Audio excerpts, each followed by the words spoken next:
일요일 경기 패배 후 포스트게임 컨퍼런스에서 조엘 엠비드를 비롯해서 조시 리차드슨과 같은 선수들이 패배에 대해서 누군가가 책임을 져야 한다고 말했고, 그 누군가가 브렛 브라운 감독을 향하고 있다는 것은 모두가 알았습니다.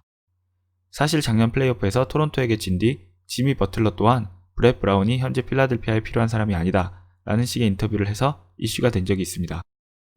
현지 시간으로 월요일 점심때쯤 브렛 브라운 감독이 필라델피아에서 경질됐다는 속보를 듣고 다른 영상 작업을 하고 있던 저는 긴급하게 이 영상을 만들기 시작했습니다.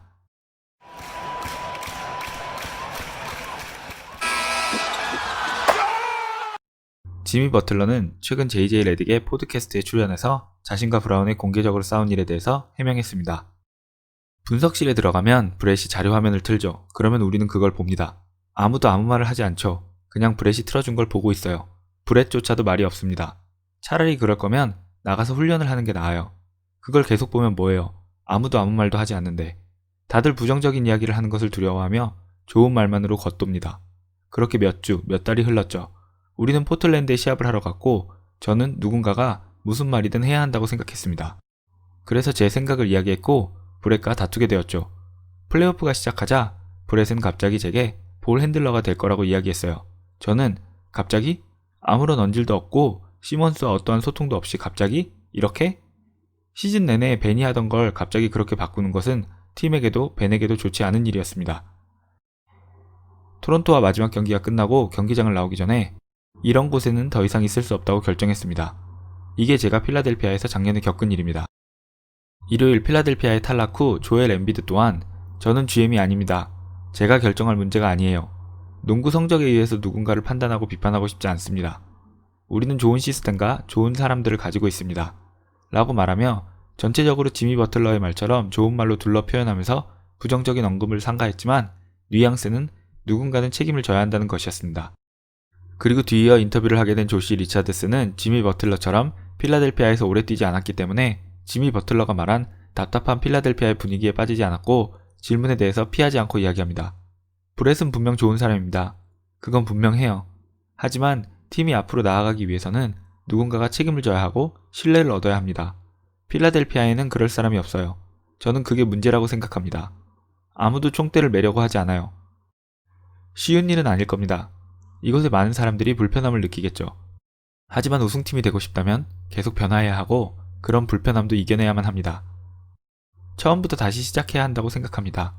쉽지는 않겠지만 그래도 해야 하는 일이며 누군가는 책임을 져야 하는 일입니다. 브렛 브라운은 분위기를 감지했는지 지미 버틀러의 말대로 한껏 좋은 미사역으로 모두를 칭찬한 뒤 인터뷰 끝부분에서 이렇게 마무리했습니다. 조엘 엠비드가 잘하는 것, 그가 다른 선수를 압도할 수 있는 것이 있습니다. 그만의 공간이고 누군가가 그 공간을 잘 살려줬어야 합니다. 하지만 저는 그 부분에 있어서 필라델피아 선수들을 잘 이끌지 못했고 좋은 감독이지 못했습니다. 이번 버블에서 펠리칸스의 감독 젠트리와 필리의 감독 브라운이 경질되면서 두 명의 장기 감독들이 해고되었습니다. 펠리칸스에 대해선 나중에 다루기로 하고 필라델피아의 미래는 어떻게 되는 걸까요? 필라델피아는 우선 엘튼 브랜드를 경질하지 않을 거라 발표했지만 조직 개편이 이루어질 것이라 발표했습니다. 2013년 필라델피아의 감독으로 부임한 브라운은 샌안토니오에서 11년간 선수 육성을 담당했던 공로를 인정받아 필라델피아 감독이 되었습니다. 필라델피아는 브렛 브라운이 파커나 지노빌리 혹은 카와이 같은 선수들을 발굴해서 육성해주기를 기대했지만 감독이 된 후 4년 연속 5번 픽 안에 지명권을 획득한 브라운은 감독 7년째인 현재까지도 그 열매를 맺지 못하고 있습니다. 구단 운영진이 7년을 기다려준 이유는 선수 육성 전문가인 그가 어린 선수들을 육성하는 데 충분한 시간을 주기 위함이었지만 아마도 운영진은 7년이면 충분하다고 생각한 것 같습니다. 벤 시몬스와 조엘 엠비드라는 최고의 재능을 얻었지만 정작 그들을 데려온 브렛 브라운이 선수들의 사용법을 모른다는 비난도 들었으며 벤 시몬스의 경우 그를 너무 자유롭게 지도하는 것이 아니냐는 지적도 받았습니다.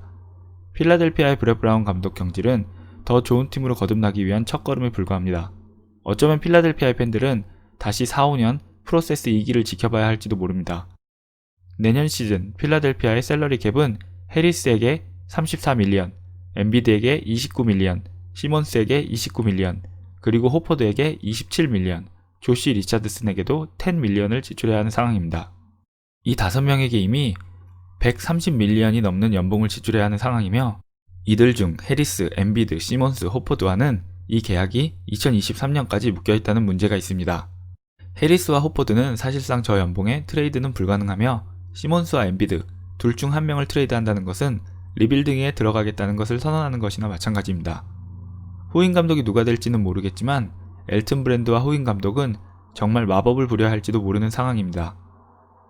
많은 언론들은 브렛 브라운 감독의 경질은 구단에서 사태의 심각성을 인지했다는 신호일 뿐이며 필라델피아가 우승권 팀으로 도약하기 위해서는 앞으로 많은 것들이 바뀌어야 할 것이라고 전했습니다. 과연 우리는 벤 시몬스와 조엘 엠비드가 함께 건강하게 시즌을 모두 치르는 것을 볼 수 있을까요? 아니면 우리는 또다시 긴 터널에 들어가려 하는 필라델피아를 바라보고 있는 걸까요? 저는 1라운드와 2라운드 결과에 따라서는 닥 리버스와 부덴홀저 감독의 자리도 안전하지는 않다고 생각합니다. 처음으로 해보는 NBA 속보였네요. 저는 레이커스와 포틀랜드의 시합을 보러 돌아가겠습니다.